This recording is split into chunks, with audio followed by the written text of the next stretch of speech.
Assalamualaikum warahmatullahi wabarakatuh. Perkenalkan, nama saya Kalopatiya Salsabila.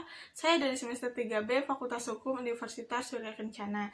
Di sini saya mengikuti program MBKM, yaitu pertukaran mahasiswa dengan Fakultas Hukum Universitas Juanda Bogor. Di sini saya akan mereview pertemuan kedua dengan mata kuliah Hukum Perdata dengan dosen pengampu Bapak Dr. Haji Sudiman Sihoatang SHMH mengenai membahas tentang Hukum Perdata bagian 2. Nah, di sini ada kedudukan BW, Menteri Kehakiman yang bernama Saharjo SH berpendapat bahwa BW tidak lagi sebagai undang-undang, melainkan sebagai suatu dokumen yang hanya menggambarkan suatu kelompok hukum tidak tertulis.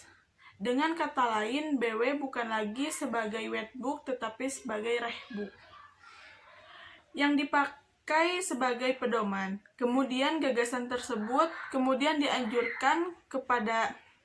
diajukan kepada Mahkamah Agung dan disetujui dengan dimana dikeluarkannya surat edaran nomor 3 tahun 1963 di mana BW harus dipandang sebagai ajuran kepada para hakim untuk jangan ragu-ragu atau takut menyingkirkan suatu pasal atau suatu ketentuan dari BW manakala pasal atau ketentuan BW itu sudah tidak sesuai lagi dengan kemajuan zaman atau kehendak saat ini. Di sini ada bidang hukum perdata dan sistematikanya, bahwa hukum perdata ini ilmu pengetahuan yang lazimnya dibagi 4 bagian. Yang pertama ada hukum perseorangan atau badan yang disebut dengan personal reh. Hukum perseorangan atau badan pribadi membuat peraturan-peraturan hukum yang mengatur tentang seorang manusia sebagai pendukung hak dan kewajiban atau subjek hukum tentang umur, kecakapan untuk melakukan hukum domisili dan sebagainya. Yang kedua ada hukum keluarga atau family reh. Hukum keluarga memuat peraturan-peraturan yang mengatur hubungan hukum yang timbul karena hubungan keluarga seperti perkawinan, perceraian, dan sebagainya. Yang ketiga ada hukum kekayaan, memuat peraturan-peraturan hukum yang mengatur hubungan hukum seseorang dalam lapangan harta kekayaan seperti perjanjian, gadai, dan sebagainya.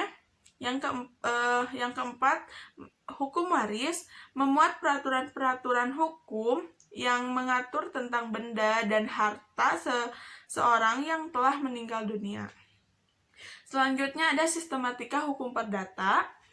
Menurut undang-undang, yaitu susunan hukum perdata sebagaimana termuat dalam BW yang terdiri dalam buku 1, yaitu tentang orang atau person, dalam buku 2 yaitu tentang benda atau vanzelken, dalam buku 3 tentang ikatan, dan yang terakhir dalam buku keempat tentang pembuktian. Sekian dari saya, mohon maaf bila banyak kesalahan kata. Wassalamualaikum warahmatullahi wabarakatuh.